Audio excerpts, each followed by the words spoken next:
This is Korith Landwalker, and today we're having a marvelous stream for Star Citizen, which apparently does, there we go.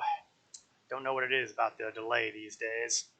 Black screen to actual screen for Star Citizen. We are less than a week away from the big event for Star Citizen, the Intergalactic Aerospace Expo, starting on next Friday. Sunday, Monday, Tuesday, Wednesday, Thursday. Yes, next Friday. I think it'll be around approximately 2 o'clock p.m. Eastern, but I can't prove it because I haven't done the math, and I tend to be working anyway on Friday at that point in time, so plus I have other things going on Friday. You know what? None of that's really relevant.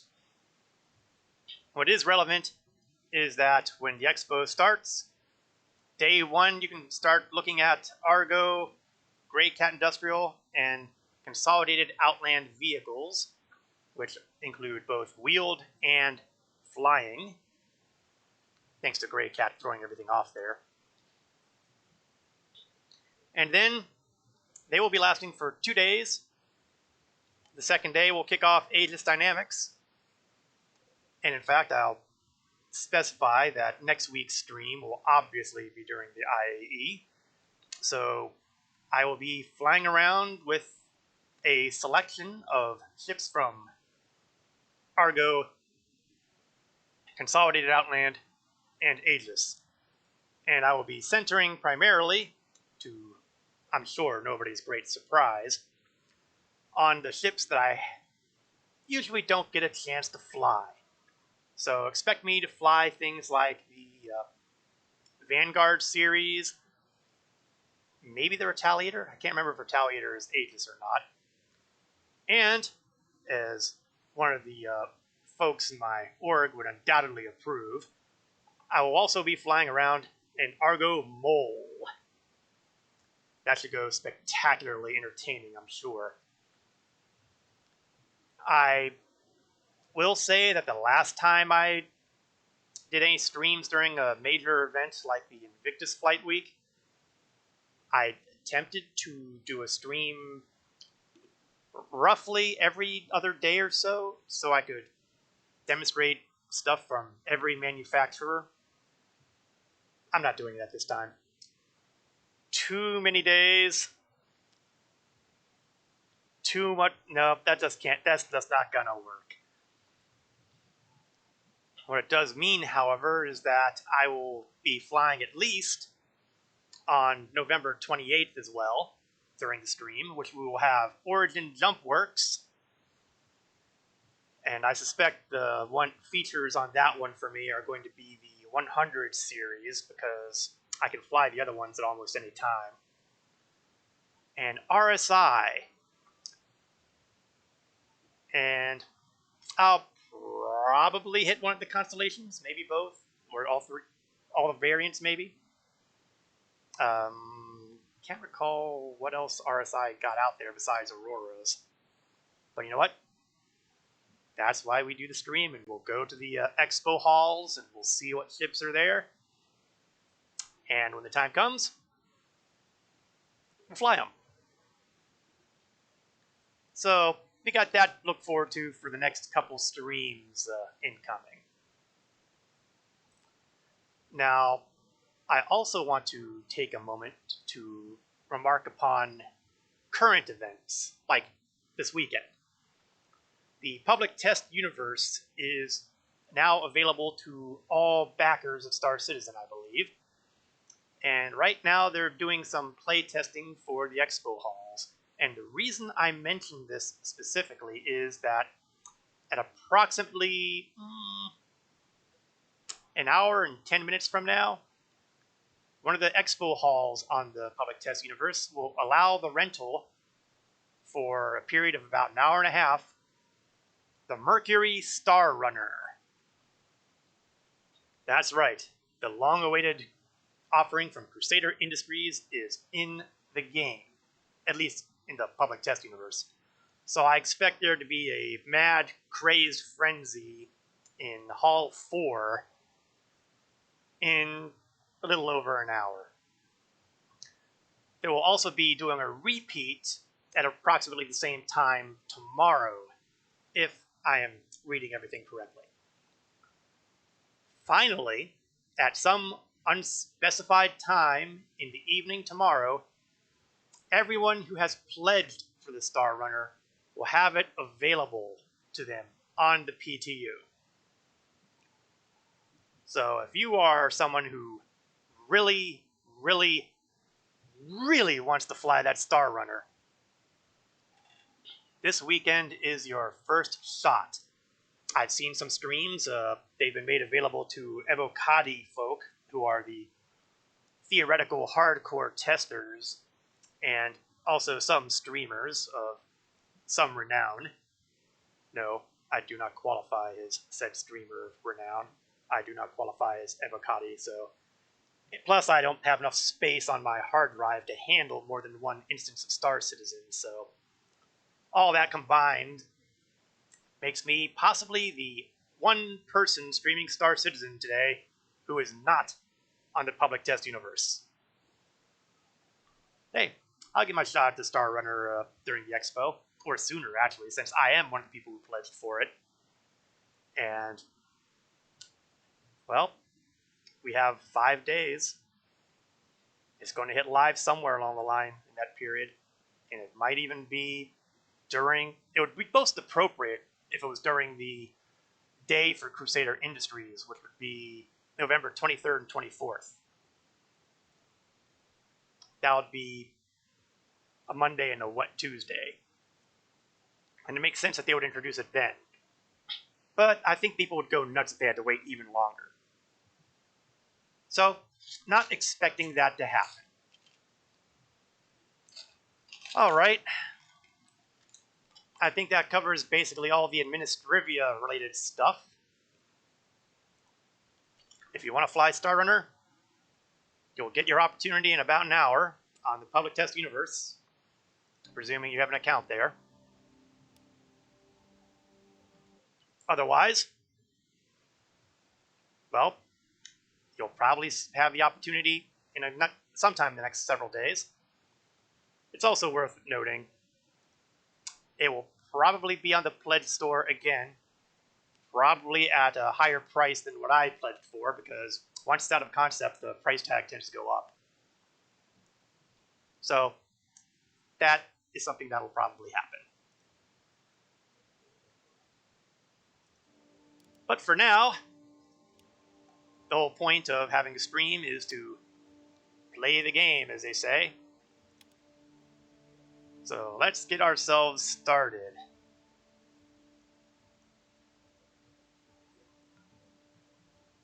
I believe I'll be logging in at Everest Harbor.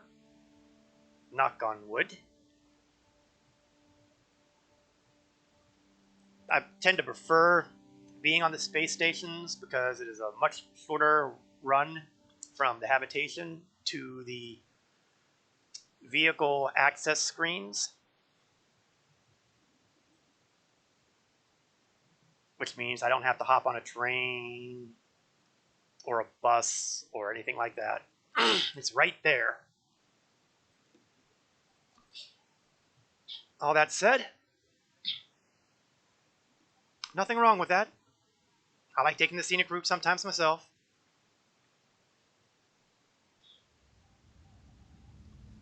But if I want to get into it, space stations are the place to be. Although I tend to hesitate on Port Olisar. That's because Olisar has its own issues, like being ground zero of pirate attacks occasionally. These things happen. That said, things may have calmed down. We're well past the Halloween event, so there's no real benefit to blowing up random ships except for jollies, which, admittedly, is the primary motivation for a number of players. Not gonna judge much. It is the game, and you play it how you want to play it. Just don't be a jerk. Now let's see where things stand right now. I am a little surprised right now because the last time I was on, my Hornet had been impounded, and it's not impounded anymore. And I'm a little surprised by that. Surprised enough to take a peek in my journal to see if there's anything hanging in my criminal record. Nope, I am as pure as the driven snow. Yeah, I don't know how long that'll last. Especially if any org mates happen to hop on and I get into trouble because I'm helping them out. Actually, let me back out here. Let's look at the possible contracts before I determine what kind of ship to fly. Now, I'm interested in this grab and go one because this is talking about degreening my reputation. Actually, no, it's not, because it's talking about Ninetales. It still might be worth doing. Basically, I want to get a couple of the more criminal missions available again, like the authorized execution warrants that I kind of made go away because I was doing a whole bunch of general bounty hunting. And while I have no problems with bounty hunting, it does tend to improve your position with the law. And if you're flying as a member of the law, well, criminals stop trusting you. I know, who knew?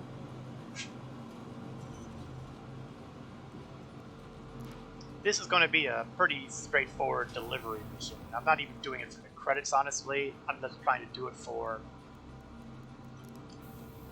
making my reputation a little less clean. If I can make it a little less clean, then maybe I'll see some more of the interesting missions show up. And this is important to me in a way because the Mercury Star Runner, I may have mentioned that earlier, the Mercury Star Runner has scan-proof cargo areas. Which means if you were to, say, haul contraband of any kind, you might store it in these areas. And if you get scanned by security, they won't stop you. They won't confiscate it. It'll be out there ready for you to deliver. Now you will note that I've made a horrible mistake here because I've attempted to go into the back and I'd forgotten that I'd put a Grey Cat rock in the back here. Oops.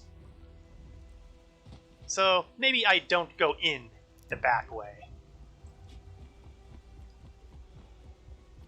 I will instead go in the front way.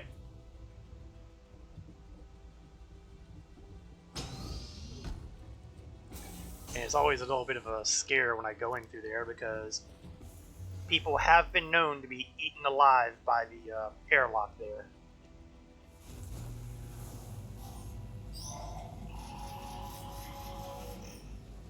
Systems on. Alright, let's bring up the map. Let's try to bring up the map. And see if I can locate... Okay, it looks like the target location is actually orbiting Hurston for a change.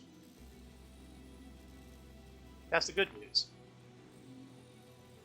Bad news is getting a... There we go. Getting the quantum beacon to cooperate, sometimes a challenge. Sequence complete. I'm not even going to turn my acceleration on because in any second one of these guys might decide to start scanning me. There we go.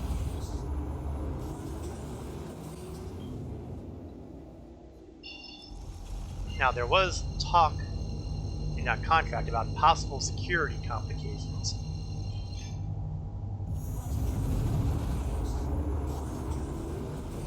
Let's hope that doesn't happen. Another possible issue is that one of the problems the game has had a lot of lately is that sometimes your target locations don't load in promptly, which means when you're going to a site like this, it's perfectly possible that it may not be loaded in by the time I reach that site. And if I'm not in the just right place, I might have debris spawning right through my ship, which can't possibly be doing it any good. And I would think that I would have seen something by now. We're 3 kilometers out. No, wait, I think I see material. Yes, yes. Looks like I won't have to worry about that worst case scenario. Now I just have to worry about the cargo being there.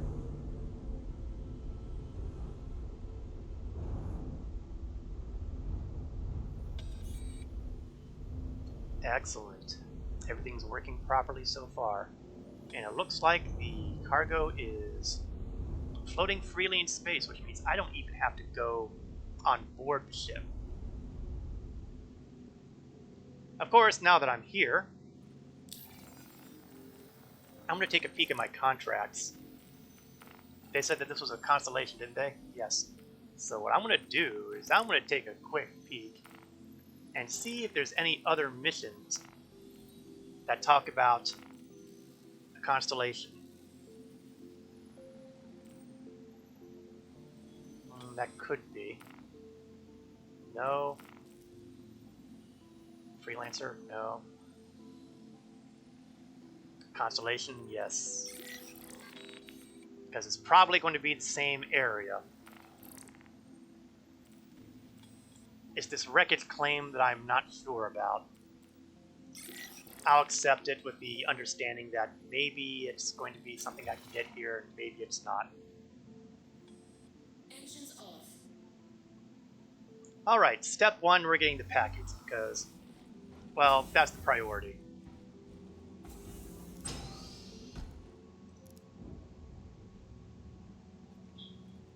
We're going to go EVA, floating out in space.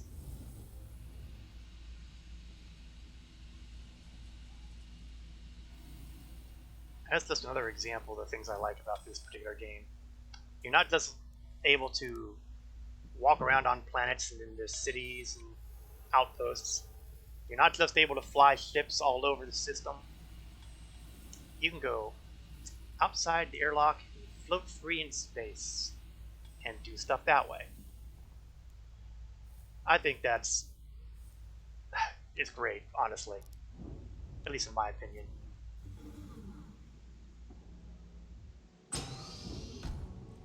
Alright, we're going to set this down right here for now. And hope that nobody happens to stop by to shoot at me while I'm out there. Go back out the airlock. And we're going to pull up the next mission. Well, not the next mission, but we're going to attempt to track the part about investigate wreckage claim. And if it's far, far away, and it's 1,000 kilometers away, which tells me that is not the mission I wanted. That's fine with me, honestly. So I'm going to concentrate on crew members missing. I can get up to 10,000 if I find everybody here. Oh, and my headlight on my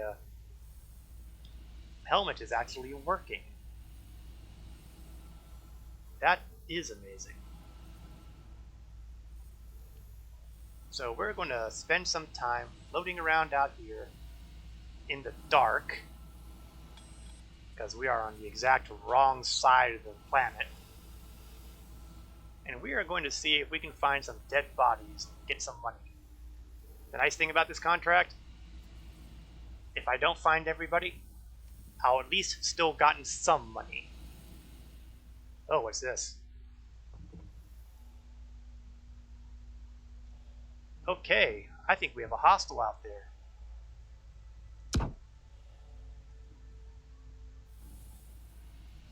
Well, I didn't get any crime stats, so either that was a bad guy, or I just put a bullet in someone who was already dead. Oops. Well, you know, these things happen.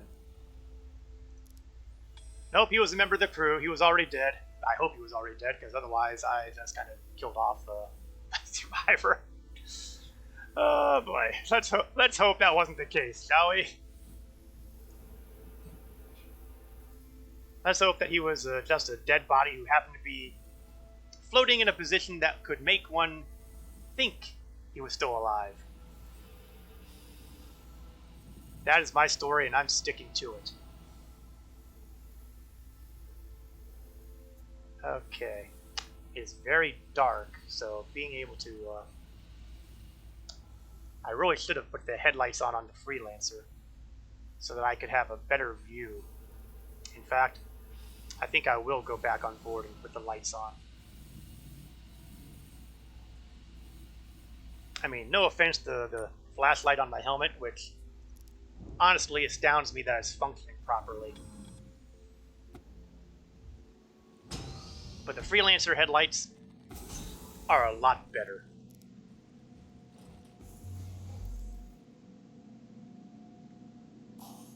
Turn on the lights. Engines on. Turn the engine back on so I can point it to general direction of the debris.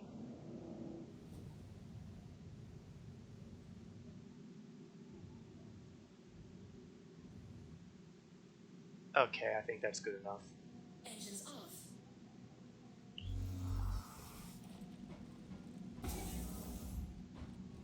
One out of 6 crew found. Let's see if I can find any more. Not all crew members are created equal. By which I mean to say, some of them, if you find, they will have higher credits associated with them. Higher credits means more money. More money means more sale. Well, more money just means more money. I have no problem with more money. Oh, look, I think that's a flight quarter box. Too bad I don't have a mission to retrieve it. If I did, I might have been inclined to do something about that. This is the main cargo bay of the Constellation, and I was hoping to see a body in here, but it doesn't look like we have any of them inside. It is not unreasonable to assume that there will be bodies floating on the outside. In fact, it's really reasonable to assume that there will be bodies floating on the outside. It's just that it's really, really challenging to find. Oop. Of course, and while it may be challenging to find, it's also sometimes that you will just stumble upon somebody. 1,200 for him. Oh, and I think that's another one. Like I said, sometimes you'll stumble on them instead. Ooh, and he lost his helmet too. Rough break. 1,400. So I found half of the crew already, and only one of them was inside.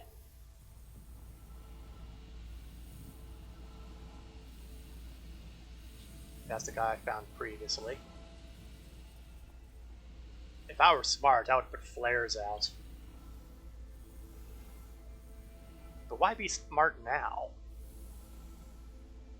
That would be like changing the habit of a lifetime.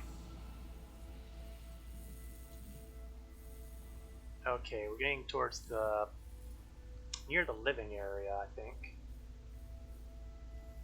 Although living is probably a misnomer right now.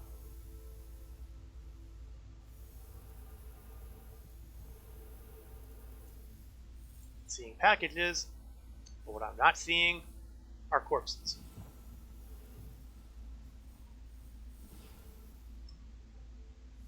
Take a look around the entry here, see if I can find anyone floating about.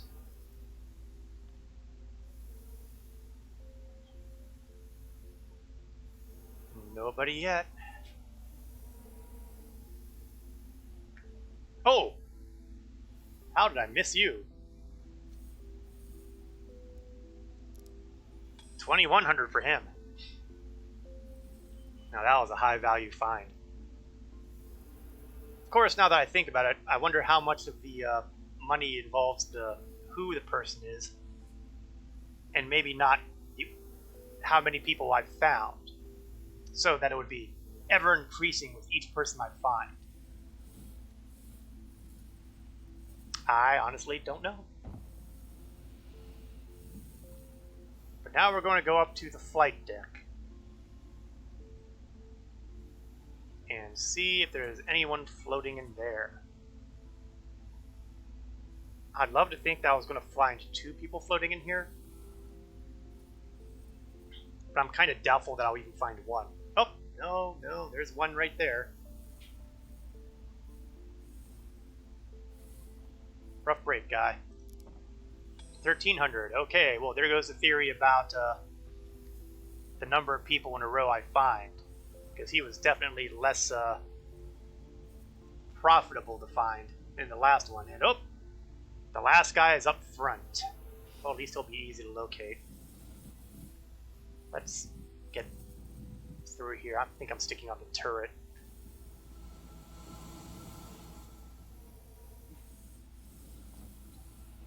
In space. Turn around. I'm guessing he wasn't wearing a seatbelt. 2,500. Contract complete.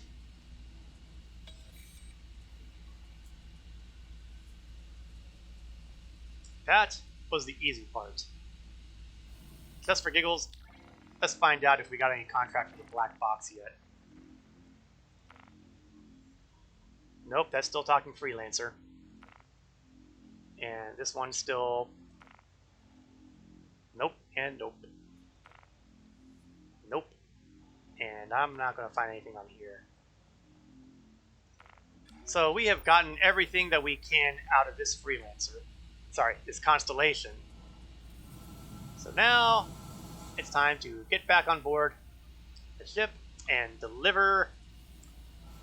Well, it looked like live virus cultures. That's certainly not exactly what you would call safe.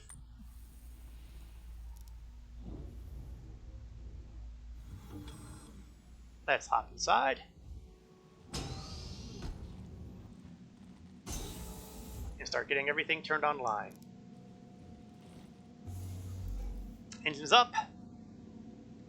Engines on. Or go back to the mobiGlas and make sure that the right contract is tracked. Reclamation and Disposal Orinth on Hurston. Now, fun fact about that, that is not a location that you can go to directly. No quantum beacon there.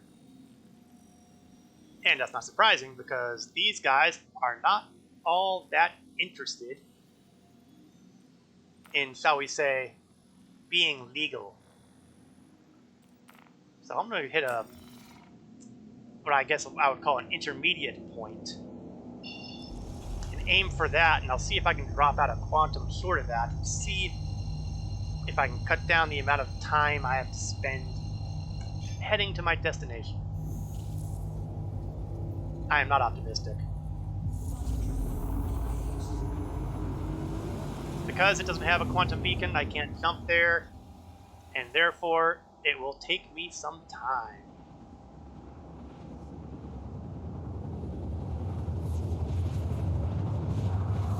Fortunately, I don't think I was able to interrupt the travel. Nope. Ah well. That's the risk you take sometimes. Hopefully I'm not too low in the atmosphere.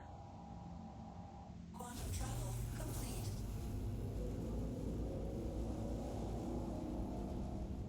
Because if I'm at least high enough, I can get a decent amount of speed rolling. I can get a decent amount of speed rolling. Our destination is 194 kilometers. I'm going to clear my route here and see if I can find an orbital marker that... No. this is going to be as good as it gets. So I am going to open the throttle up. Full throttle.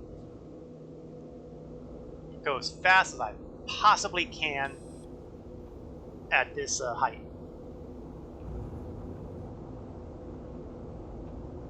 Unfortunately, as fast as I can may not be all that fast. Even if I were able to make the 1,000 meters per second, it would still take me a few minutes to get there. Unfortunately, it's going to take more than a few minutes because it seems I'm capped out at around 367-ish. Okay, it's climbing a bit, but that's because my altitude is climbing. I'm okay with that.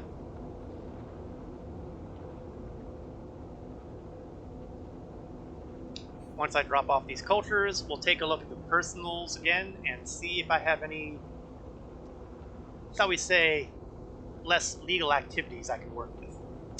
The authorized execution warrants are always nice money.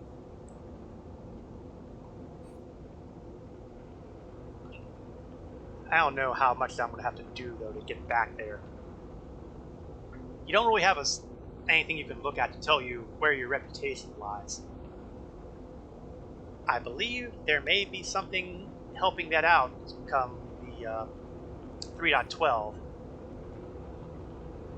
But I'll believe it when I see it.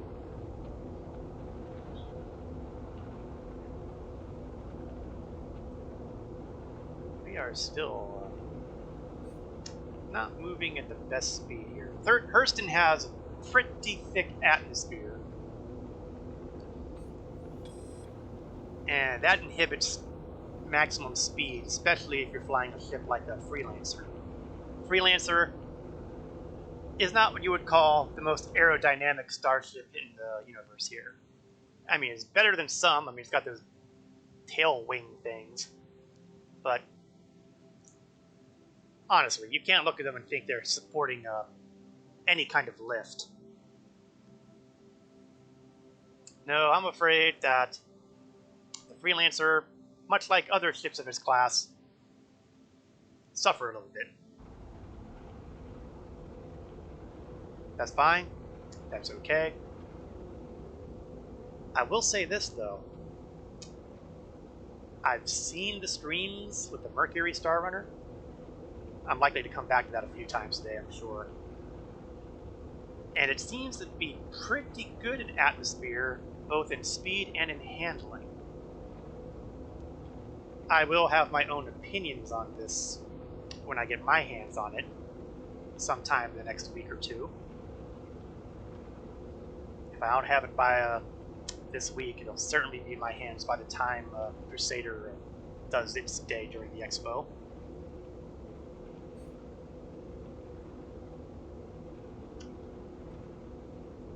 We are now at 500 meters a second.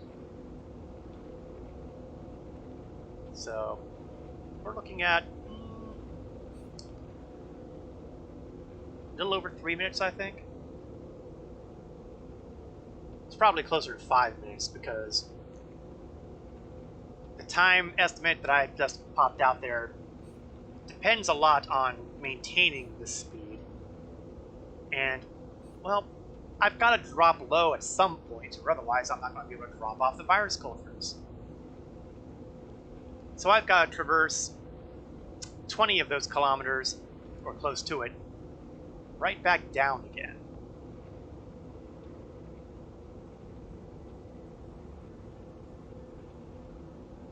Nothing wrong with that. It is what it is. If you're going to an illegal location, you have to be able to understand that you're going to be having to take the hard way sometimes. Now, all of this said, there are streamers and YouTubers who have recorded easy ways, theoretically speaking, to get to these off-the-chart places. And if I had the patience, I'd probably study them. Of course, here I am talking about being impatient, and here I am taking the long way to get to the to Orinth. Clearly, very clearly, I might be exaggerating the impatient part.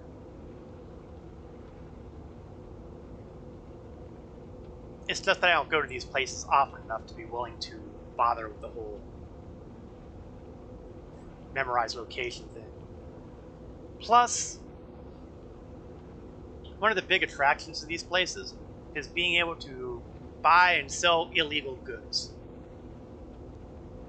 But trade terminals have been iffy lately, and some of the places to sell got taken out when the cargo decks went in.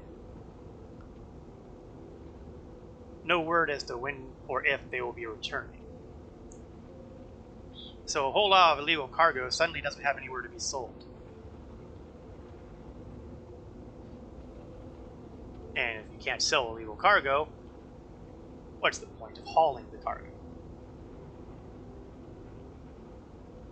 Okay, we are under 15 kilometers up. We are 36 kilometers out. Descent is happening, which means my speed is dropping. Nothing that can be done about that. I do think, however, that I will begin a sharper descent, because we are just about at the kind of location where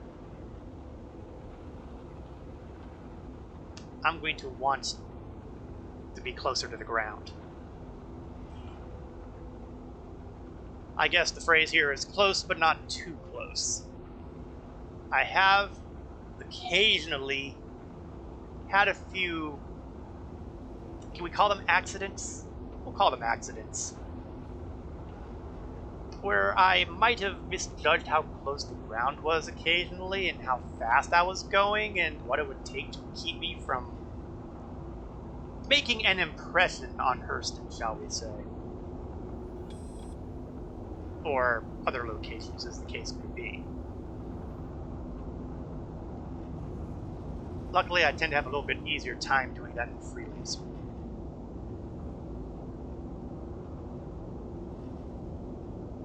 Oh, right. We are closing. 8 kilometers out, 3 kilometers up. Both numbers dropping fast.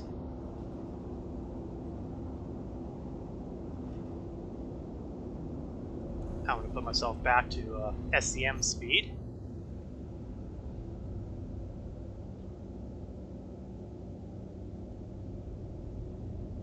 There's enough light out that I don't think I need to put on the headlights. Of course, I don't know if I actually ever turned them off either. I will drop the landing gear. Landing gear down. Drop speed. Okay, we'll maybe nudge it back up a bit. I'm going to turn off the cruise control now so I have a bit more control over where I put down. Yeah, headlights are still on.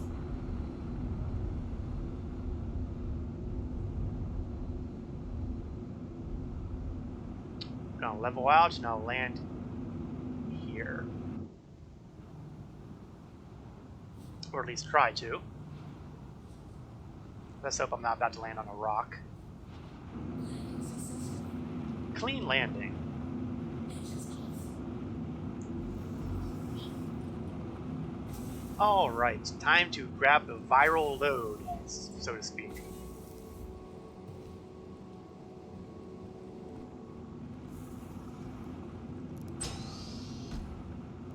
There is a certain amount of irony that I'm carrying a bunch of viruses.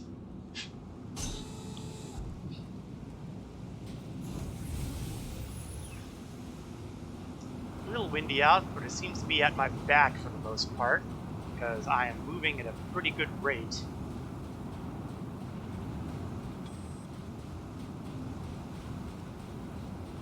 God, I like this location.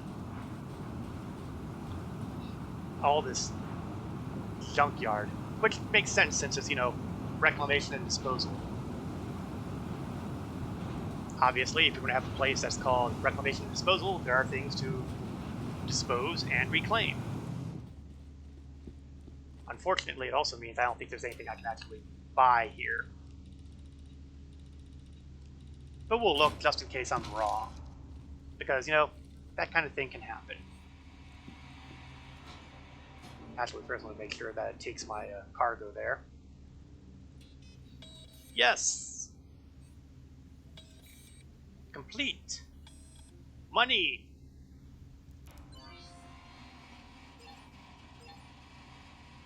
There is nothing to buy here. And it's probably for the best, actually, because most of my cargo space, actually not nearly as much of my cargo as I thought. Ordinarily, my cargo is around 60, 66 standard cargo units. And right now I'm at 42, because the remainder is being filled up by a rock. The mining vehicle, not a rock. And apparently I've got more there than I thought. I'm a little surprised. And you know what? Just for giggles, I see a broken spaceship. I just want to take a quick peek inside, if I can. Can I get around? Can I get around without falling all the way down? Yes. And yes. And, well, it's just as much of a mess inside as everywhere else. Whoa. I hope I didn't do something horrible here, like trap myself, because if I did... Well, okay, if I did, honestly, it's not going to be that big a deal, because I've made my delivery. I can off myself and respawn and not worry. I'd prefer not to.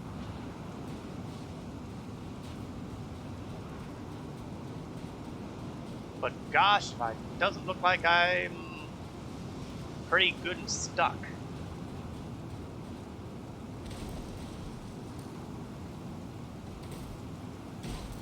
Well, let's see if I can manage to finesse my way through one of the holes here. Ha! I did! You learn something new every day. Well, given that the sky is getting darker, I guess I managed to hit here at sunset. What's up in here?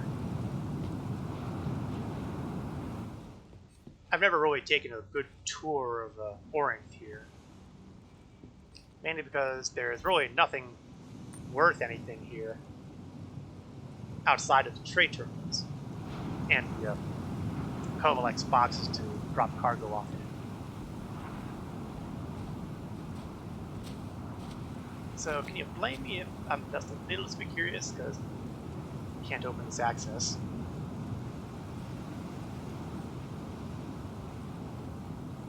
Now, there are some folks who've done PvP stuff here, you know, organize a bunch of friends and go shooting people up. But it's a little challenging to do when you're in an area that, you know, has a comsat up in the upper right, which means they will know if you're shooting people you should not be shooting. That said, if the comma ray goes down, well, it's open game, open season. Oh, it looks like a fighter over here. Can't quite identify it. Probably a light fighter from the looks of it. Arrow, maybe? Hawk? It's too much of a wreck for me to get a good handle on. And really, there's no reason for me to bother getting a good handle on it. So instead, let's bring up the Moby class and see if that actually got me anything new. No, it got me bupkis. Well, these things happen. So instead, we will try something else. Choices, choices, choices. I can go for an authorized execution. Or I can go for evicted legal occupants. The advantage of that is that I get to shoot lots of people. Okay, I will admit that that isn't necessarily an advantage, but it pays better. More to the point, however, it means I need to take some preparation. Preparation 1. Weaponry. This is a situation where I prefer to gain as little attention as possible, so I'm going to replace my assault rifle with a sniper rifle. Hopefully, the attachments will all be on board. I'm going to drop the optics attachment to a 4x scope, because it's going to be inside of a bunker, and I don't need 16 times. That's just overkill. The tacit suppressor is on, which is good, because, well, I like to be quiet. And if it's quiet, that means they won't know I'm there. I have a better chance of doing them in. I don't think I care about the laser pointer. My second weapon will maintain the C-54 submachine gun, because, well, if you're in a panic situation, submachine guns really are the way to go, in my opinion. I will replace the SR-71 ammo with my P6 ammo.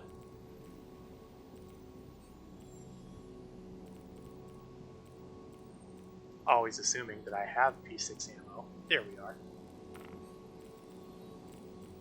P6 ammo 1. P6 ammo 2. You may be wondering why it says 9 are in use. Well, the truth is, I packed a lot of backup. I have 6 more sniper rifles as a hedge against, being killed or other inconvenient activities. So that's the first step. Step 2 is a little more interesting. The enemy turrets at these bunkers have gotten seriously bumped up. Okay, looks like we have a spammer here, and look at all that crazy font stuff. I think we just found someone worth banning. Dun, dun, dun. Take a quick hop over. Da, da, da. Open up the users. Da, da, da. Oh, looks like whoever it is already ran off. Well, that's not going to help you any. Bang.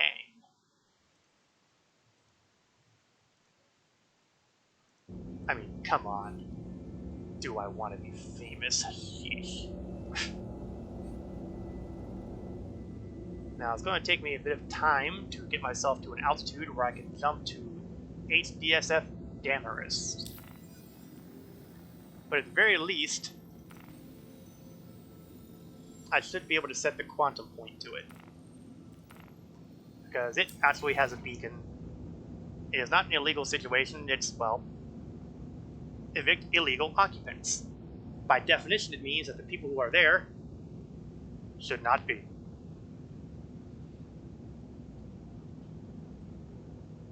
So once we get, there we go, get a little bit of height there. And of course it's on the other side of the planet, but that's okay. That's okay, because that means there might actually be sunlight.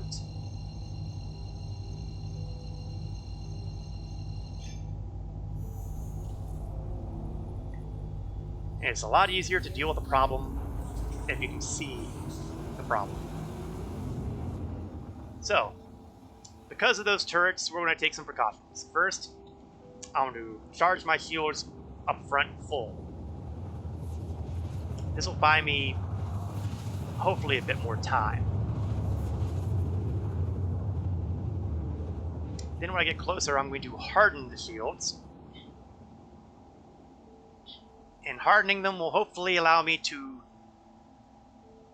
have the time I need to blow up the turrets. Or at least explode enough of them that it's no longer a problem anymore. However, if it looks like that the turrets are going to wipe me out pretty easily, which is perfectly possible, the next order of business is landing out of sight. Might be by distance, Might be behind something mountainous or rocky or something like that. And if I do that, well, I do have the rock in my cargo bay. There will be no problem with me using that to travel the distance between me and the bunker. Except, of course, the little detail that I occasionally end up overturned and doing all sorts of damage and wreckage to my vehicle. Let's hope that doesn't happen, right? It does look like it's pretty rocky, so I should be, if worse comes to worse, I should be able to land behind something. That would be good, because the closer I can land, the better. The ideal situation, of course, is at their front door. It's just that their front door might have, you know, guns. Big guns. And that means there's a real possibility that my freelancer will blow up. I'm going to change this to lock so that my guns can fire freely forward.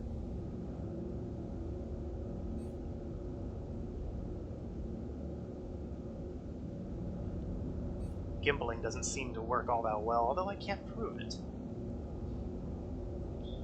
I'm making an assumption. Alright. Hostiles remaining, 8 out of 8. And of course, there's also the very real possibility that... okay, I've just been targeted.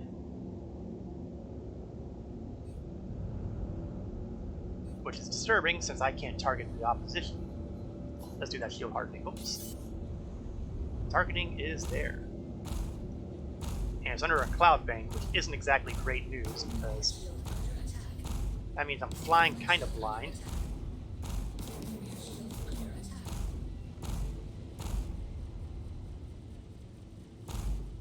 Maybe I should have put on the target instead of lock. Well, the good news is, so far, they have not impacted the freelancer.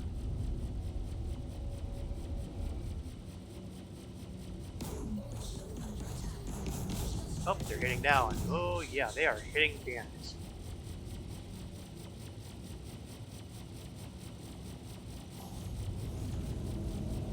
Let's get some altitude and some speed and change the charge to rear. So a frontal assault is not going to work. At least not the freelancer.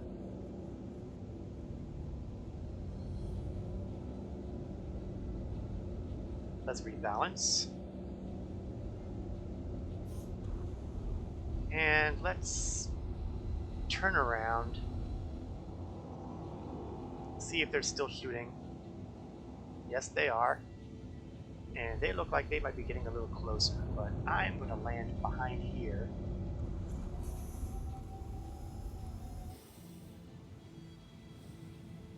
Because one thing their weapons cannot do is shoot through a hill.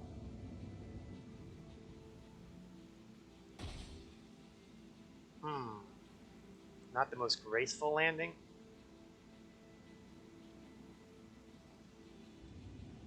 Let me open the exterior and see how the lip of the ramp goes.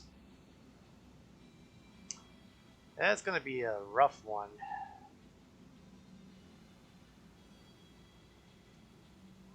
Let's try to arrange a little bit easier landing position. I want to try to get it so that the ramp is not huge off the ground, because if it is, then getting the rock back in there is going to be beyond challenging.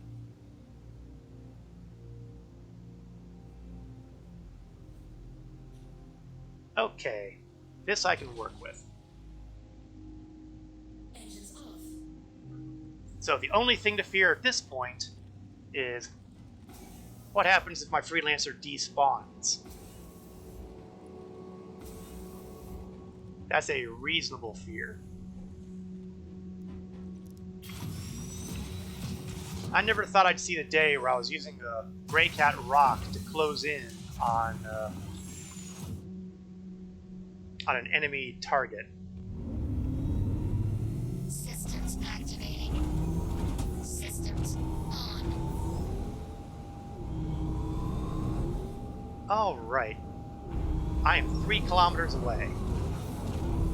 I hope I didn't just whack the hell out of my freelancer. Good.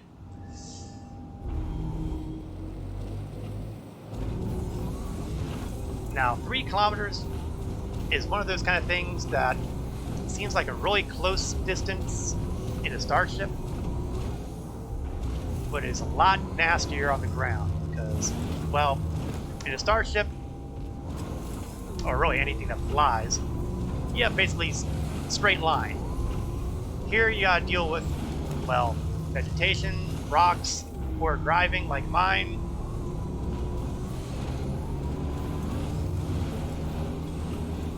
And sadly, there is no weaponry on here, unless you count the mining laser, and I'm almost dead certain that the mining laser isn't going to do anything to those turrets. My hope is that those turrets won't be able to home in on this.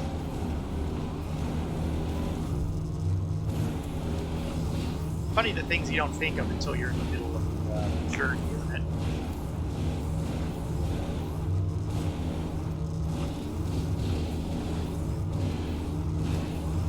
We're making a pretty good amount of time here, though. It's almost 1.5 kilometers to go. A little over that, but, you know, I'm rounding. And so far, it looks like most of it is flat land. I may regret having said that in a minute.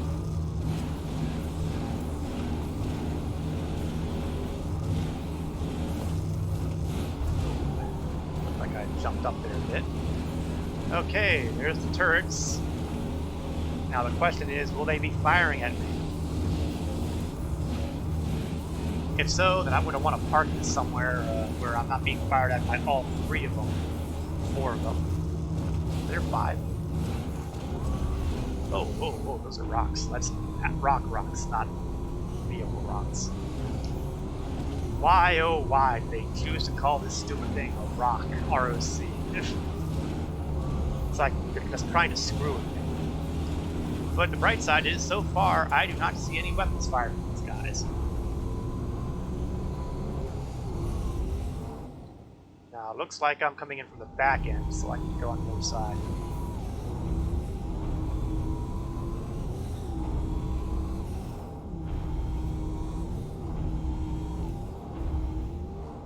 You know, I think this is close enough.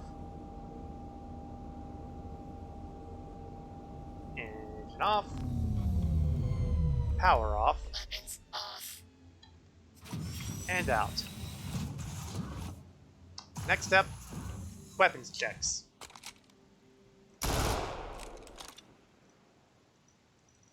Okay, sniper rifle isn't working. Inspect. Equip. There we go. So now that I'm assured that my weapons, at least one weapon will work, because, you know, the moment I swapped over, God only knows if the other one's busted or not.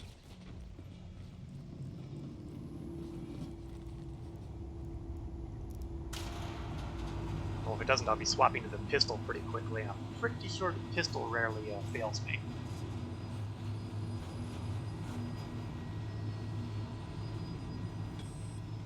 As always, when I attempt this mission, my goal is to kill off as many people as possible without them becoming alerted. The moment they're alerted, my odds of success drop dramatically. Because that is potentially 8 people with guns who are willing to put holes in my body. And the whole point here is that they're the ones who end up with holes in their bodies, not me.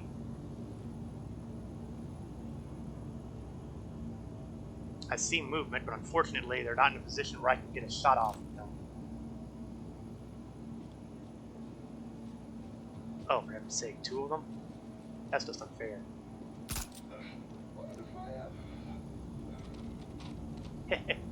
That said, it amuses me just a little bit that that guy just dropped with one guy walking right by. there is obviously some work that can be done with the AIs here.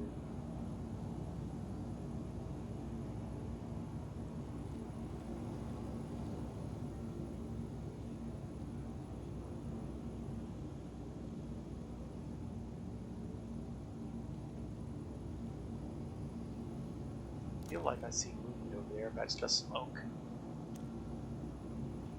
Oh, what's this? Can I get a kill on him?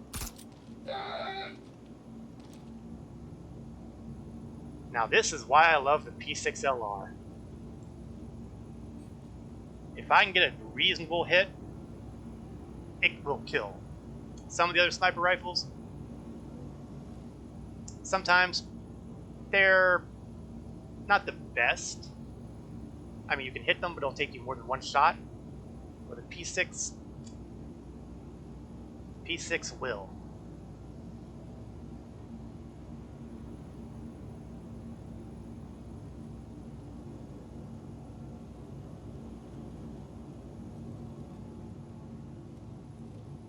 Now, I'd love to get another guy over there, but I don't know if there is a guy over there.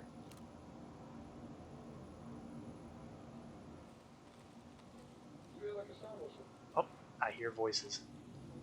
Hearing voices is a bad thing because voices mean there's people who will probably see me and start shooting at me.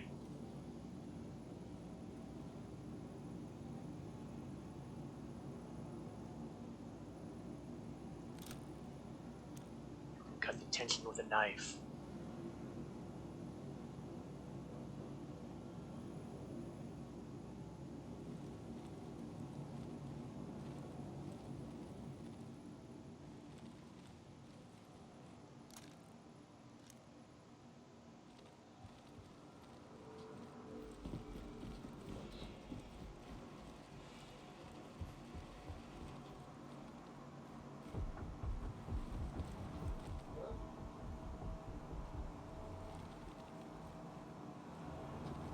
Oh.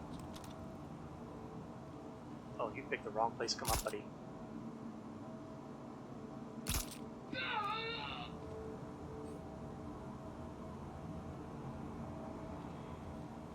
So far, so good, though. 3 down, 5 to go.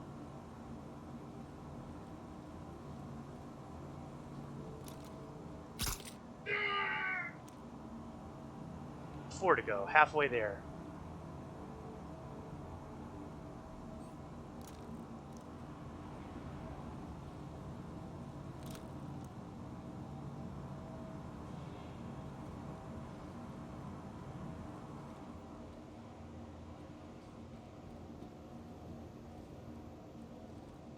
Let's see, is there anyone below who I can get a good shot on?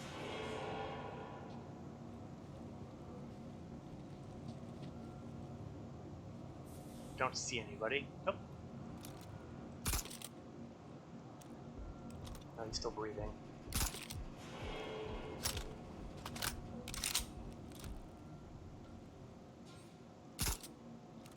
There we go. Had to use more bullets on him than I would have liked, but he's down, and that's what counts.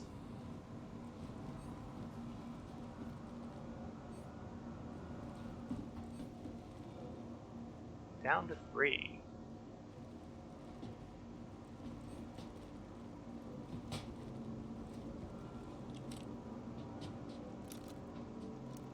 Oh, he's running the wrong way. Nuts.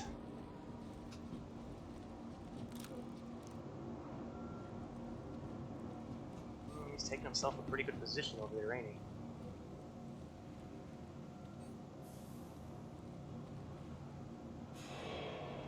Well, I guess I'll have to think outside the box. Oh, someone's shooting at me. It's time to start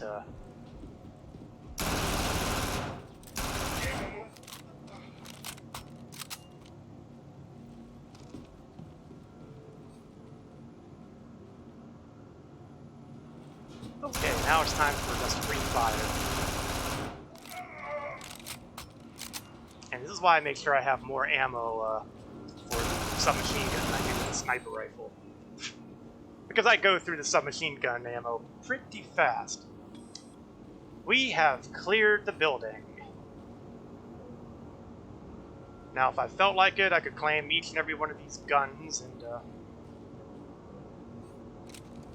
well, you know what? I do feel like it, so... They made me work for it, so I'm going to have to, confiscate their weaponry.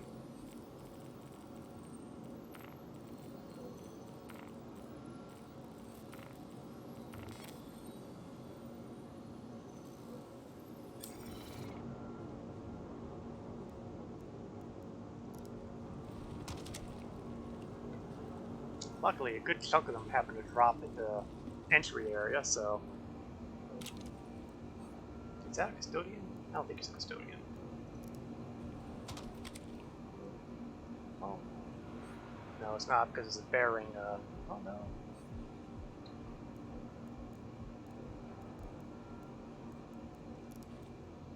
It is a custodian. Awesome. I'm a fan of custodian weaponry. I don't use them as much anymore, but there was a time when custodian was my preferred weapon of choice.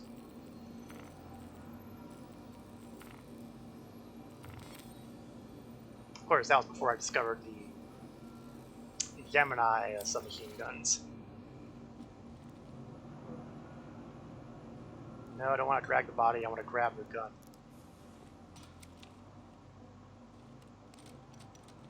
Oh, that's not good. It seems that my acquisitions have not properly been stored.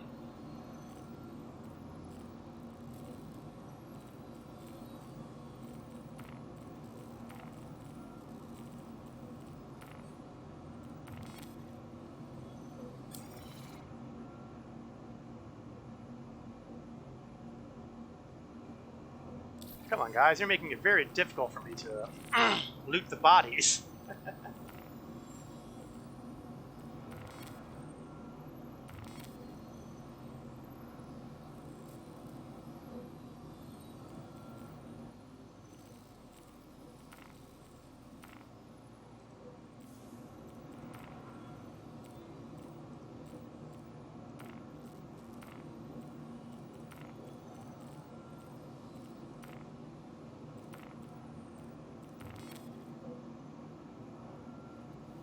There we go. Now I should be able to unequip.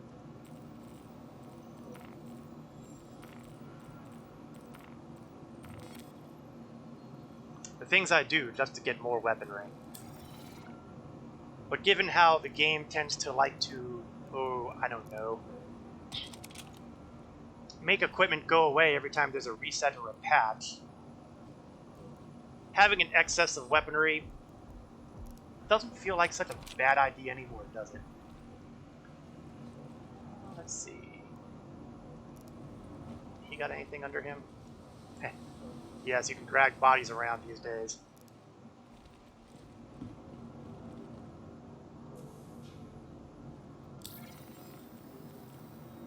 I sure hope I can get this all done before more bad guys spawn in and make my life, shall we say, difficult.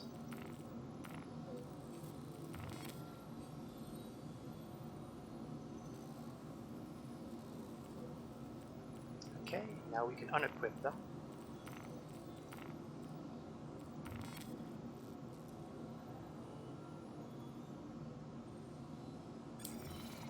And now I can claim these two guns.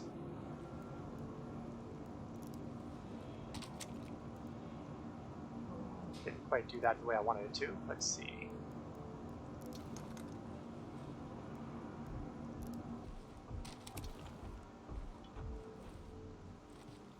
And that might be all the guns I'm going to be able to get a hold of. Can't remember if I popped someone over here.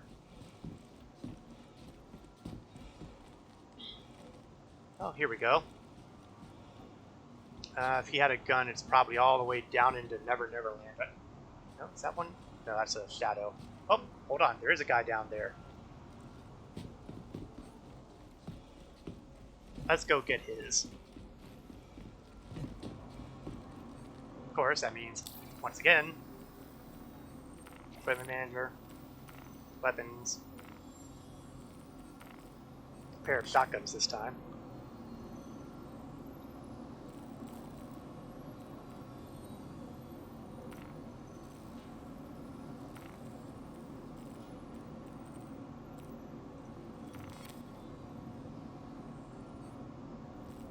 Okay, now I can unequip them.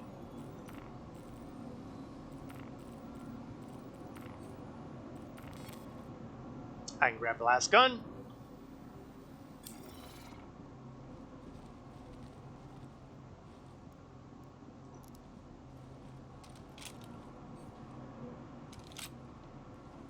Stow it. And then we can work our way out. We do have a bit of good news. From the marker I'm seeing up there, my freelancer is still there. Let's hope that Lux manages to hold a little longer.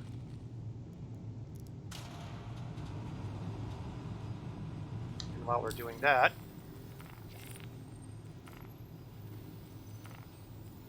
I am going to restore my preferred weaponry.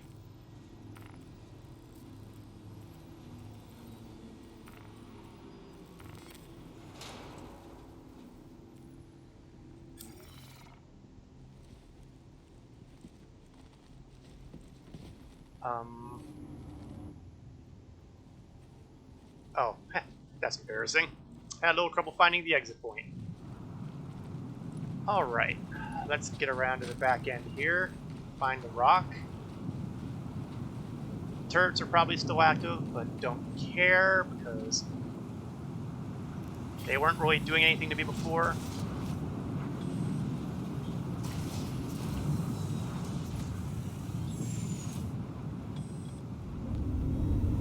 Systems are all online.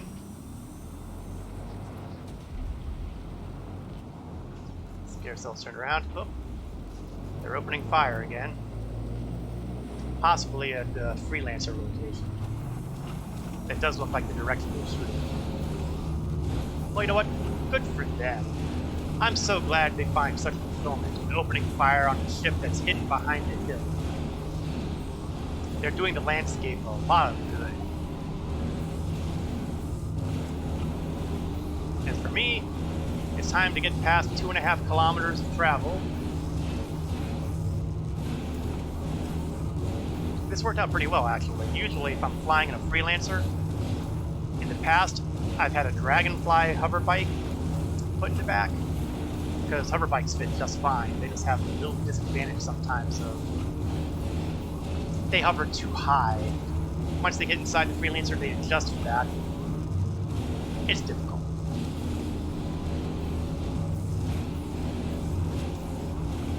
Rock is a lot better here because it's a wheeled transport, but the downside is it can overturn.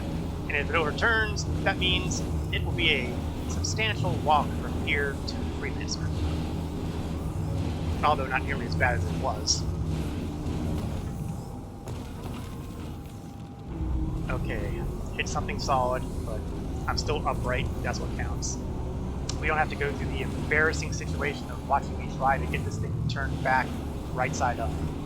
Something that my success rate has been dubious on.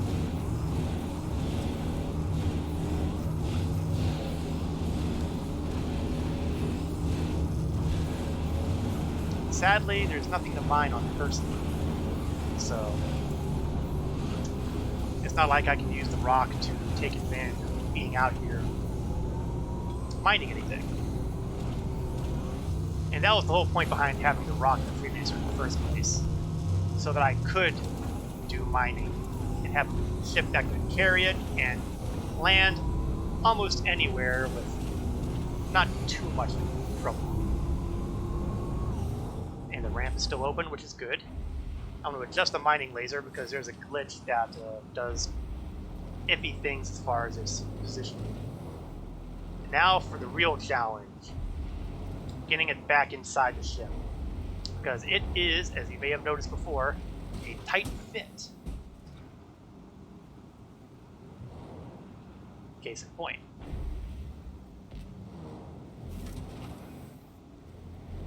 So it's not surprising that it takes me a couple of attempts to get it in properly, especially if I'm not going in straight like I should be.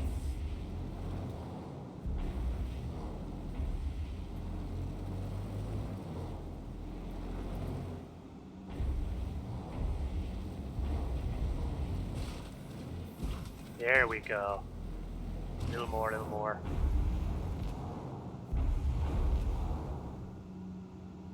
Alright, we can power everything off in here. Weapons off. And that was a successful bit of a work there.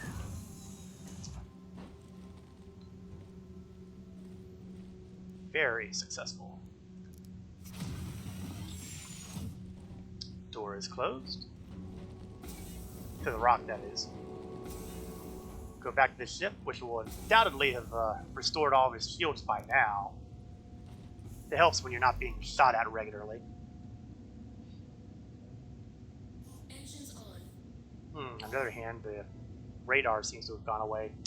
There's a bug in that.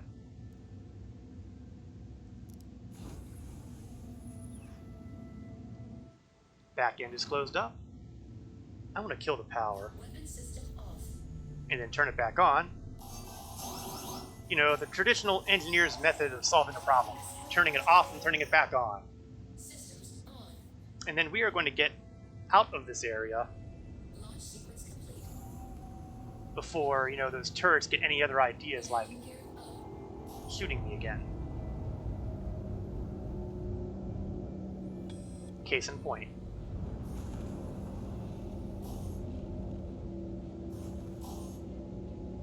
But I am flying away from them, and I am climbing an altitude, and I don't think they're going to have much luck.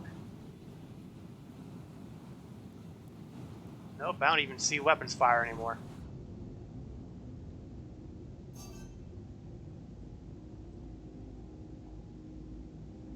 Oh, that was a successful mission. We've gone into a Hurston facility and, as they said, evicted the illegal occupants. Was it high paying? No. Was it satisfying? Kinda. Now let's see, we have another shipment here. Again, something for reclamation and disposal. And this time they are talking about the Freelancer. Let's check those searches. Freelancer cruise mission missing. Freelancer. Hurston Cave. This feels like an excellent time to claim the Freelancer missions. And this one as well. Because I believe that they'll all be in the same general location. The wreckage claim is the only question mark. Because I don't think that's the same one. Let's take a look at the map. Let's see what it has to say.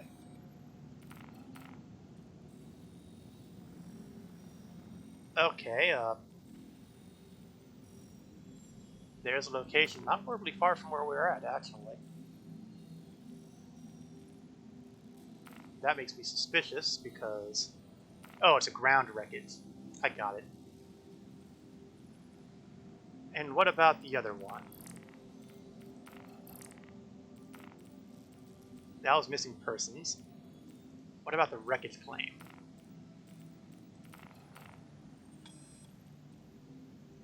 Okay. Alright. So it seems like it's not all far from HDSF Breckenridge.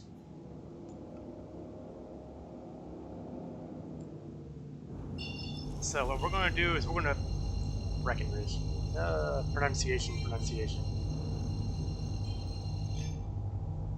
So we'll jump over there, but we're not going to get too close to that location because that's another location with active turrets.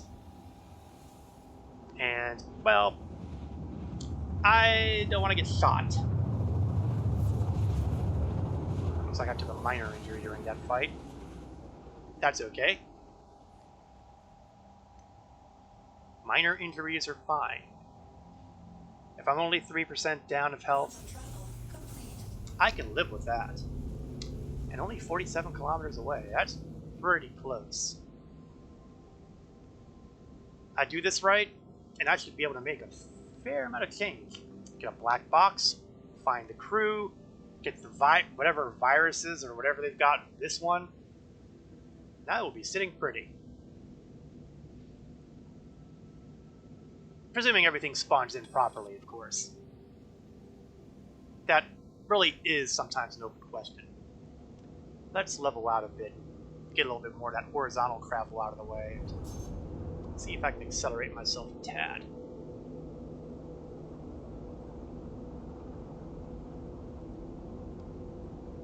Yeah, that may be as fast as I'm going to get here, around the 250-ish area.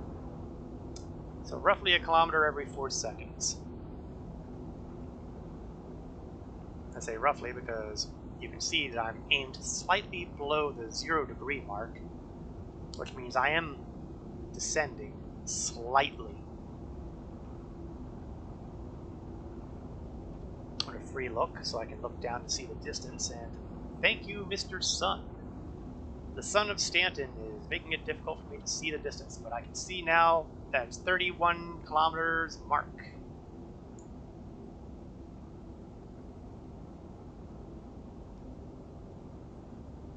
So I just want to get a little bit closer before I start doing a descent. Because again, the nature of the atmosphere at Hurston means I can, and probably will, go crashing down if I'm not paying attention properly. In fact, it looks like I've bounced upstream. Oh, it might have to do with the fact that I've got the free look still on.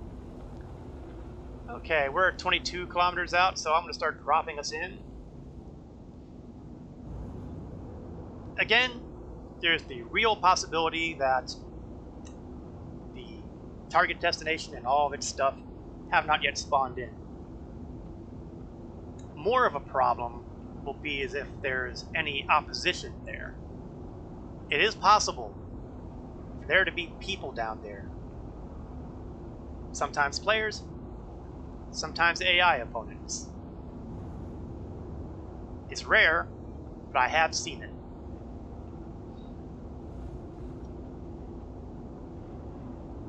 The good news, though, is that it's very, very, very daylight out. So I will have no problem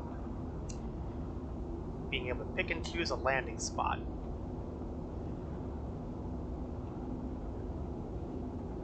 And best of all, because this is on a planet, that means I don't have to worry about floating materials materializing in my ship if it hasn't spawned in yet. You would think that this wouldn't matter all that much, but it does.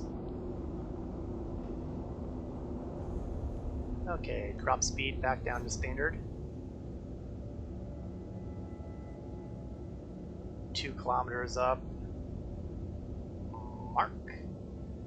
And 2.5 kilometers out. Mark. And we are closing in, closing in. I am not seeing any debris yet. Oh, is that it? Is that it, or is this just rocks? No, that's it. That's it. Good. Just for giggles, let's see if I can do a scan. I didn't think I could. It was worth a shot.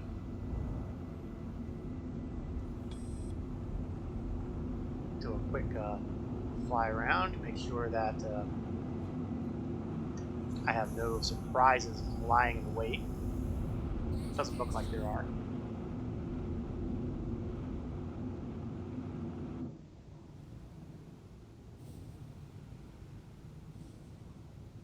And we are down.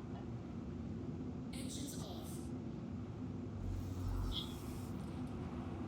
Can't go out the back door because, again, I've got the rock in the way.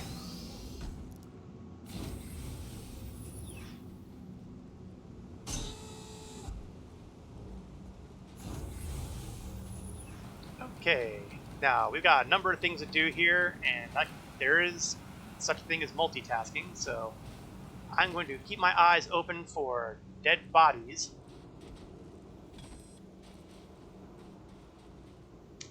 I better double check on that actually. If I don't have a contract for dead bodies, then I'm not inclined to look for the dead bodies. Freelancer's crew missing. Yes, I am looking for dead bodies. That's fair. I found that most of the dead bodies on these things tend to be outside. That's not a hard and fast rule, but it's happened often enough and frequently enough that I feel confident in my analysis.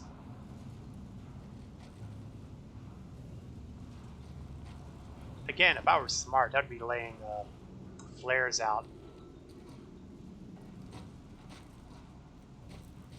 when I find a body so I don't end up going to the same body again and again. Navigator. I think that was a separate one, so I'll get paid for him twice.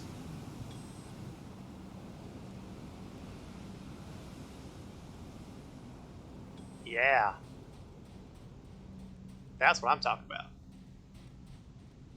Okay, I see that the black box is in this section here, so let's make sure there's no dead bodies lying in here, so I don't have to worry about at least one of the bright sides here is I generally don't have to look up all that often for the dead bodies because gravity. Planet has gravity. Space does not. Well, that's not 100% true. That's a simplistic interpretation. But as far as I'm concerned, close enough. Now we've got the black box, and this will end up going to Tisa Spaceport, so this will be the second stop of the delivery series.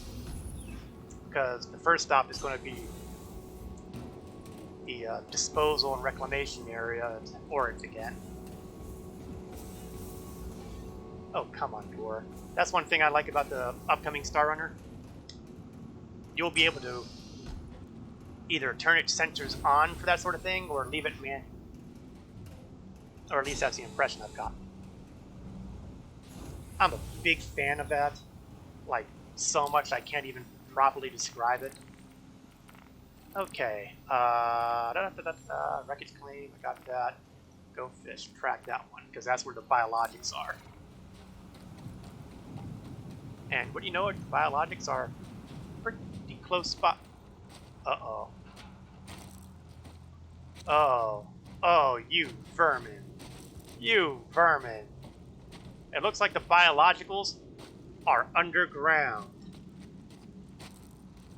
I'm not going to be able to recover them. Oh, you vermin. Okay, well, I guess we're not going to be getting a whole lot of attempt to degreen my reputation on that one, am I? Oh, you vermin. I am so not happy about that. So it's going to be back to finding dead bodies, wrapping that up, and once I've got that all wrapped up... Oh, I must have already done this guy. See what I mean about throwing flares down? Oh, did I just run over a body? No.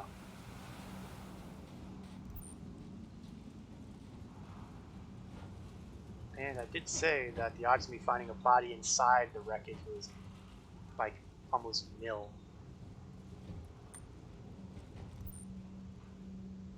When you're right, you're right. So I've got to check out here.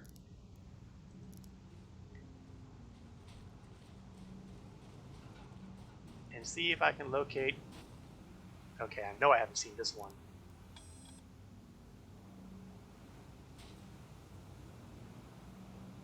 Okay, how many more do I got? I wasn't keeping track. Especially since, you know, untrack that, track that. Chief Engineer. chief engineer is somewhere out here. And he probably didn't fall up front.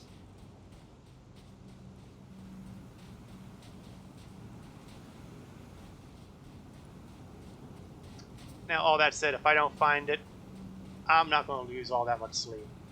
I found most of the crew people. I know I've done this guy already, but I'm doing it again anyway. Oh, if I'd been tracking, it would have been easier. And I know I've done this guy too, but in the abundance of caution.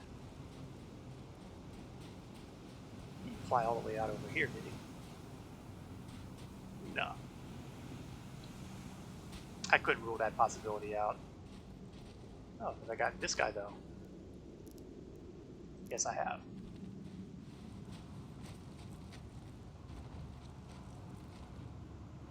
Surely he's not up in there. Surely he's not up in here.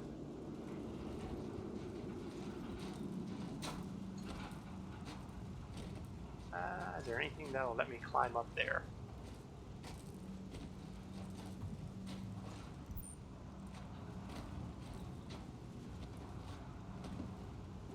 I don't see anything. If he were going to be inside the ship, it feels like this would be the place he'd be inside. But it also doesn't look like there's any easy way to get inside to investigate.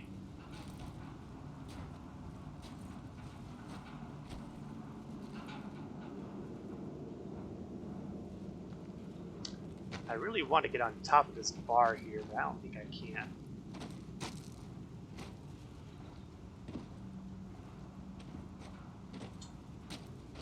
Oh, nuts! I was on top of it, and I just went right back off of it.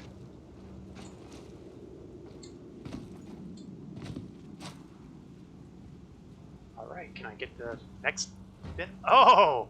I did it! I don't believe it. Now watch, I've gone through all this effort and there won't be anything in here. Color me shocked, right?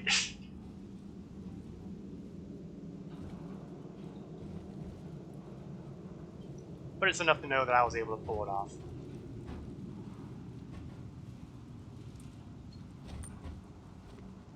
Unfortunately, this did not get me any closer to the whole point, which was locating the 5th member of the crew. I am not going to be surprised if it turns out that our missing crew member is with the illegal drugs, or viral cultures, or whatever.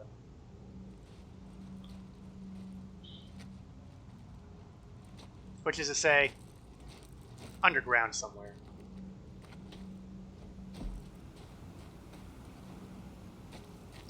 One thing I dread is that the body is somewhere in the grass, where you'd have to be literally walking on top of it to find it.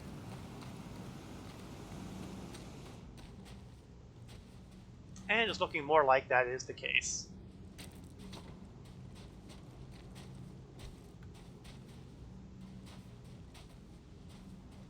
Okay, you know what? It's time I start,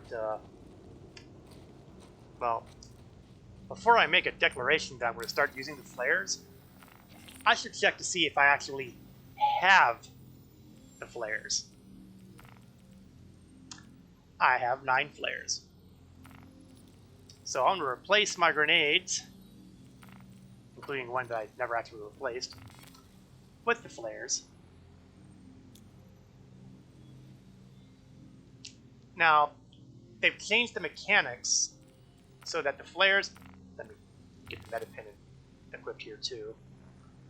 They've changed things so that the flares kind of operate like grenades now. It sounds silly, but there you have it. And it's getting dark out too, which isn't helping. So if I find a body, I'm going to throw a flare on it, and I will know that I have checked that body already, so I don't end up repeating myself ad nauseum. Which is probably still going to happen because, you know, just how it works. Okay, flare 1. That will go here. Body searched. Not working.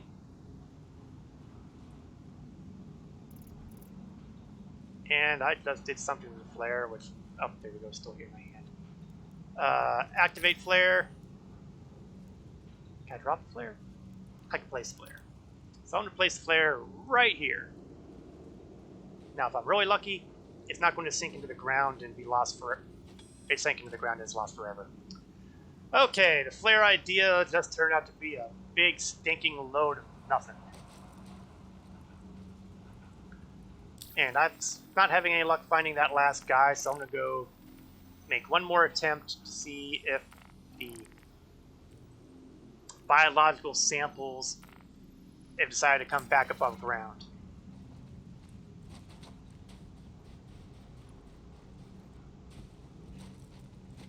They have not. So I've done about as much here as I possibly can. I can't find the engineer, and finding the engineer becomes less possible with the darkness continuing to descend upon us. I've gotten most of the pay out of the find a crew, so I'm not losing all that much sleep with being unable to find that last guy. I mean, I'd like to find the last guy.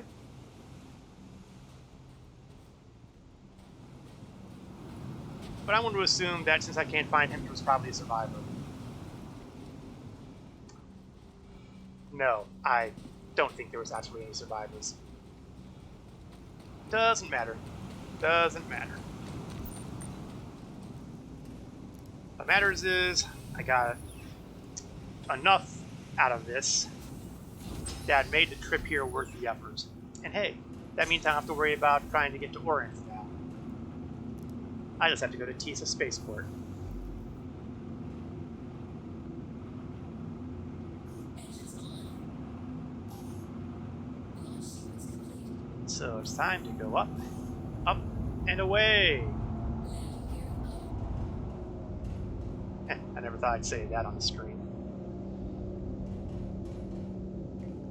Okay, let's look at the contract and see what I can ditch.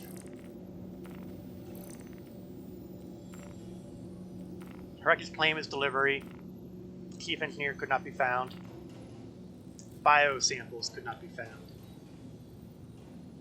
For all I know, the engineer was the biosample. Ew.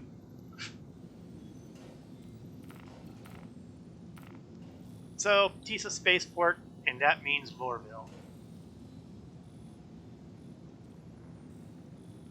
Lorville. There we are. No, not Everest. Lorville. You know, sometimes this map makes it very difficult.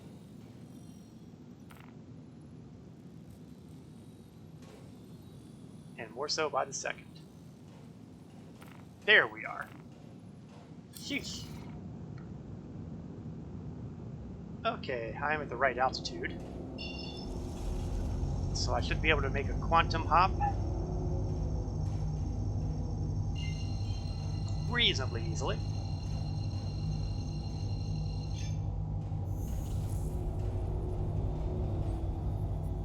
And as long as I don't plow through the planet, please don't let there be a plow through the planet.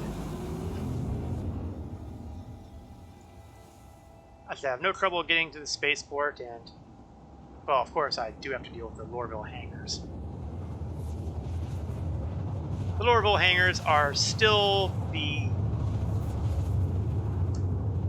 vast amount of joy when it comes to landing in them, because the hangar doors close early and make your life miserable. And then, of course, it's windy a lot in Hurston, which means landing sometimes means fighting the weather. Quantum travel complete. Really, there's a whole lot of reasons to not like landing in Lorville. But it is where the trade terminals are that'll buy almost everything in the game, so there's a balance.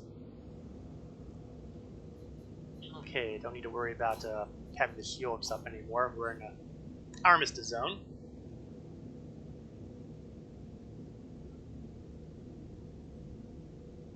So it's just a question of getting close enough to open up communications, and then from there, going down the virtual corridor to the hangars.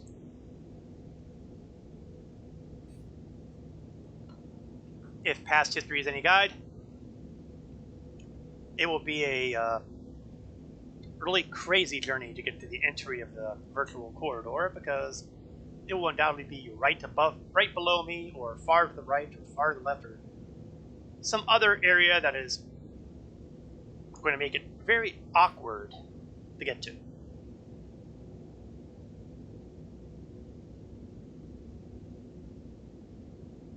I am such a cynic.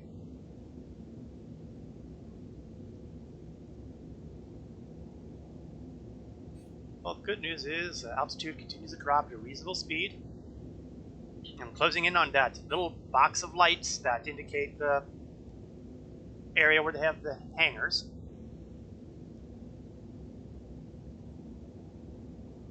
So it should not be horribly long before air traffic control contacts me for, well, starts irritating me, saying, hey, ask the land, ask the land, ask the land.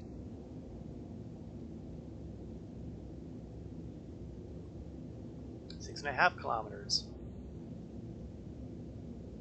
Come on, guys. I know you want to have me land there. There we go. Contact ATC to land.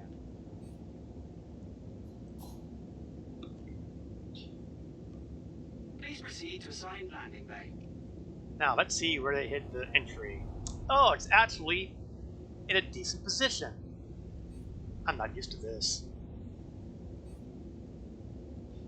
I have to sharpen my descent, but not nearly as much as I was expecting it to.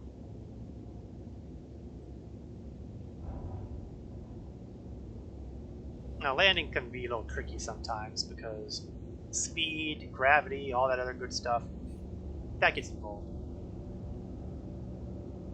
I have a highlighted video on my Twitch page that details the ins and outs of landing.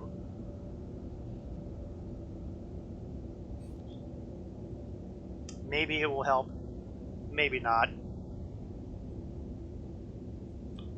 And for all I know, it'll be obsolete in another month or two anyway, so who knows.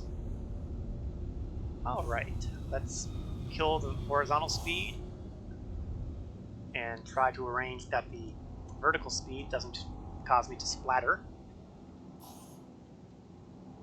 Turn on headlights. Work my way to the hangar.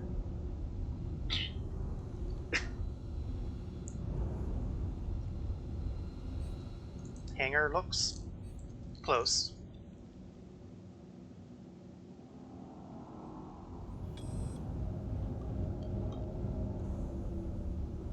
Already closed up, of course.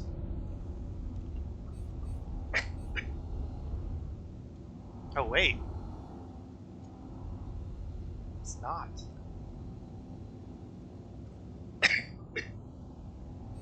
Scratching the back of the throat there.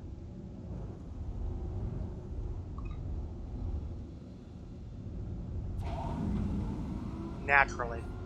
I'm just about to get in. Door closes.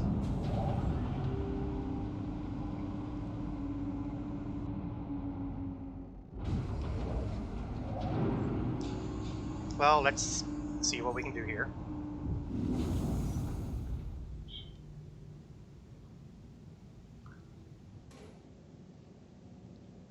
Okay, contact them again.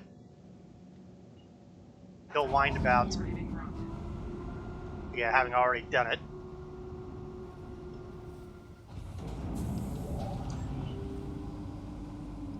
This is why I'm glad the expo is going to be in New Babbage and not in Hurston.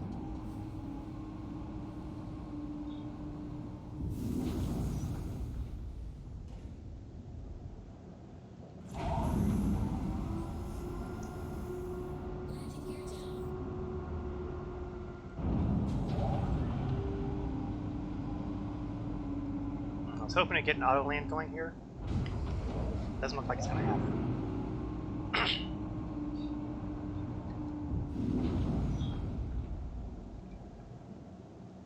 there are issues with auto land in some locations these days because it always tries to orient you, Successful.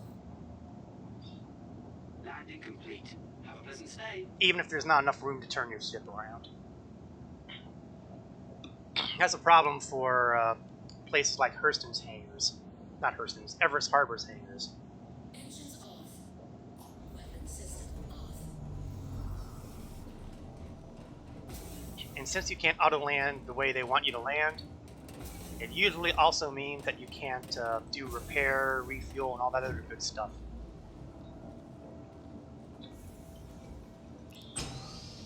So the struggle continues. Okay, I've got my black box, which is red. I ain't touching. And just for giggles, hangar sit. If that's telling me where the hangar is, then maybe I did land okay. And maybe I can do the refuel here.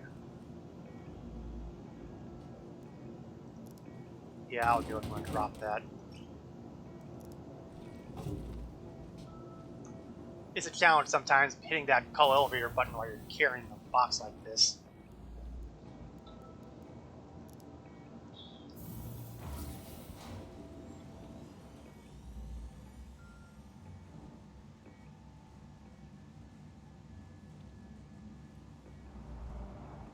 The delivery point should not be very far.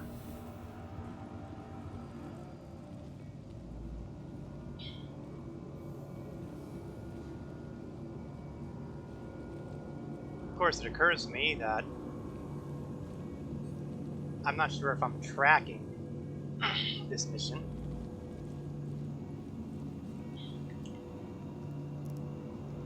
Alright, let's put this down for a second. Because if I'm not tracking this mission, then I'm not going to know exactly where to put the box. I mean, I'm pretty sure, and it turns out I would have been right. But I can't rule out the possibility of weird stuff happening.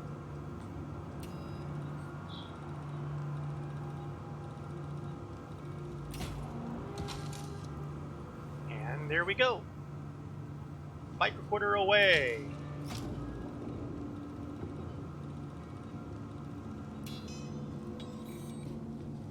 Delivery complete. Money acquired. Freelancer claim. If it's in a claim stat here instead of a store, that means it doesn't matter if it's saying what hangar it's in or not. It's probably not going to let me do the refuel restock.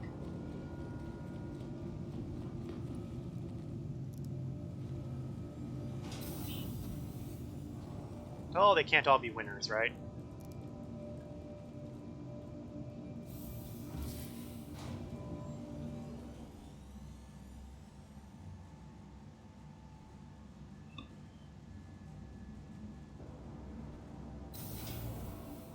On the bright side, since I was hangar 6, ugh, I've been in hangar 9 so many times that I lose track if it's not in hangar 9. Even though I actually looked at the hangar, knew it was hangar 6, had checked that before I left, and I still went to the wrong floor.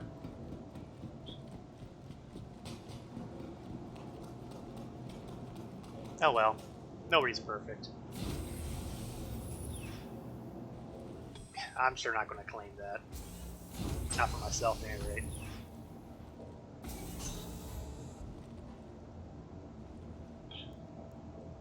Sit down, power on. It's rare that I can do this without, having the ship stored first. Just for giggles, just in case I'm wrong. I'm not wrong. Everything's X'd out. Well, phooey on you guys. Open up the comms. we're going to head back to Everest Harbor because, if nothing else, they will let me refuel and restock.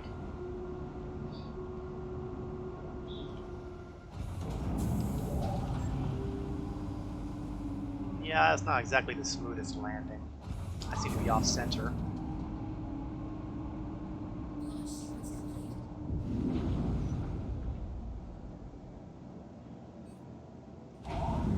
Whoa, whoa. Heard that door closing. It's like, hit the afterburners to get up. I was not going to get smacked through the ceiling there. Landing gear Or worse yet, scrunched by the doors. It's bad enough when it happens at Everest Harbor's hangars. At least you're in a zero-G environment there. You get switched by these hangar doors, you're probably dead.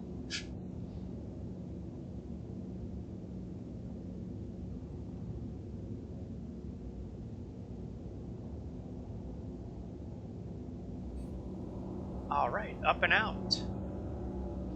Unfortunately, my altimeter seems to have not shown up. I would be tempted to turn the ship on and off. Oh wait, no, there it is. Let me rephrase that. It's not the altimeter. It's... You know what? I feel like I should know what the name is of the display that tells you your angle of approach. You know, the 0 through 90 and thing. I feel like I should know this.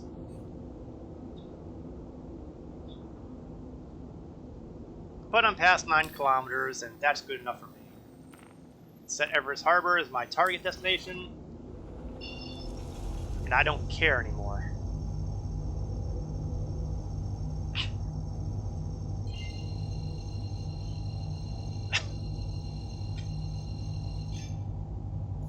And here we go. engaged. Quantum travel complete. Now just close in, grab a landing pad.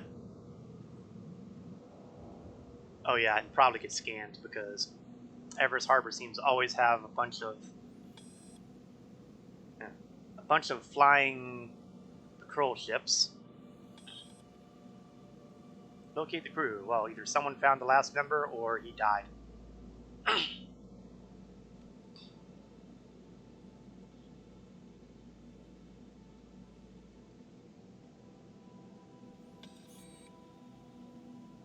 In the armistice.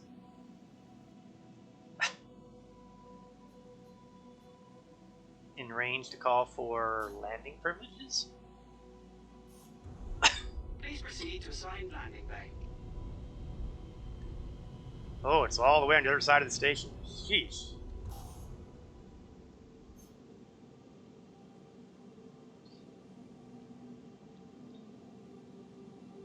Seems that Everest is busy this time of year.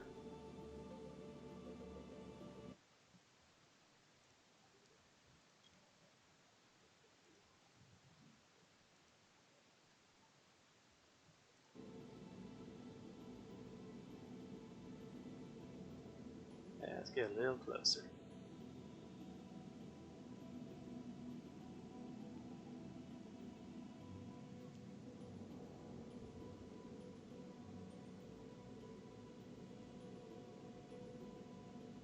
Alright. Cut off cruise control, lower the landing gear, lower my speed so that Gear down. I don't do something really crazy like overshoot. Try to get close enough that I can get the auto land to kick on. Auto land on. And hope that it puts me in a proper position to do the refuel restock thing.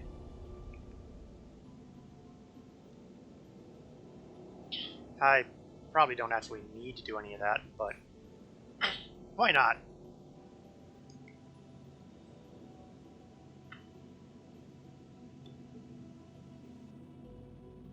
Landing successful. Landing complete. Have a pleasant stay. No, it still don't like me. You horrible air traffic controllers. Engines off. Weapon system off. Oh well. It is what it is. And what it is time to disembark.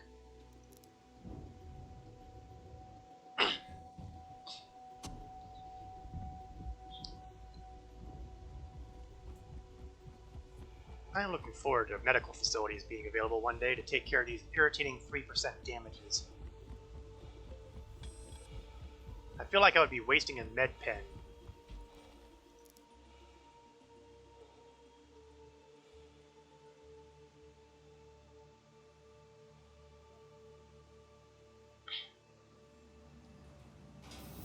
There we go. On the bright side, well, not so much bright side, but it does look like I need to grab some food and water. So, I could hit the burrito bar.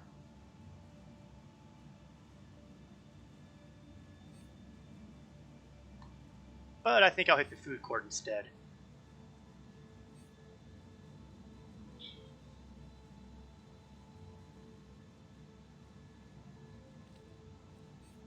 Far, far, far away. Refuel before landing maybe helps. Thanks, Star Angel. You know, I should probably start trying that again. That used to be the way to get around that kind of thing back in the day, where you just have to hover over the pad to do anything. And maybe we have to go back to doing that again. I will have to try to think of doing that at some point when I'm online.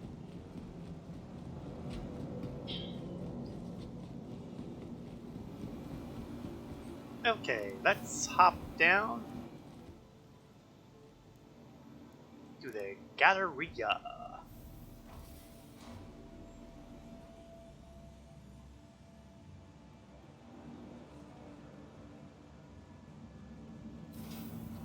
And we're going to head to the food court. Now, that sounds more impressive than it actually is because, well, most of the food in here you can't actually purchase. Although some of it you can. Hot dogs, for example. Cruiser dog. Veggie dog. Oh, why would you do that? If you want to be unhealthy, let's go all the way. Yeah, like the double dog.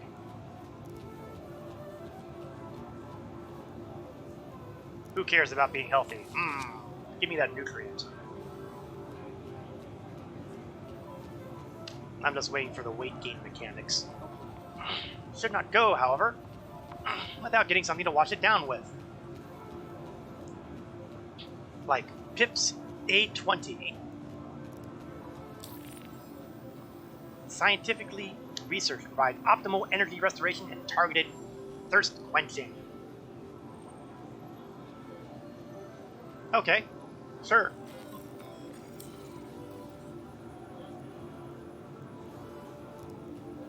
Pop the can and see how much thirst you quench.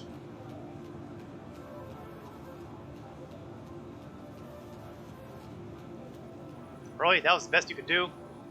Come on. Let's place it in the proper receptacles. Let's grab another one.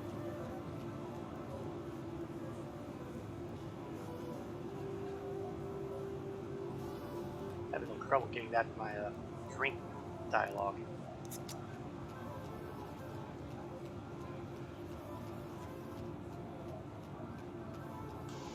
Oh, I'm willing to handle 91%.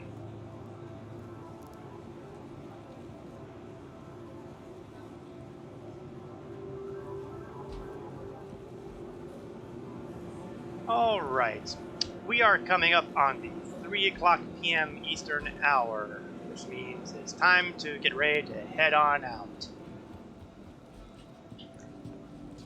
Next week, specifically next Saturday, I will be at the Intergalactic Aerospace Expo, flying starships from Argo and Aegis, and possibly something along the lines for, let's see, it wasn't Grey Cat. was it again? Oh, Consolidated Outland, which means probably a bunch of Mustangs. I lose track sometimes. But definitely, I suspect that Aegis will be getting a good representation of flight, and possibly the Argo Mole as well. I will, of course, be streaming at 1 o'clock p.m. Eastern to approximately 3 o'clock p.m. Eastern next Saturday. I also will be streaming Star Trek Online on Wednesday nights from 8 o'clock p.m. Eastern to 10 o'clock p.m. Eastern. I'd like to thank you all for following/watching. I hope you enjoyed the stream. I always enjoy doing these streams. This is Korath Landwalker, signing off.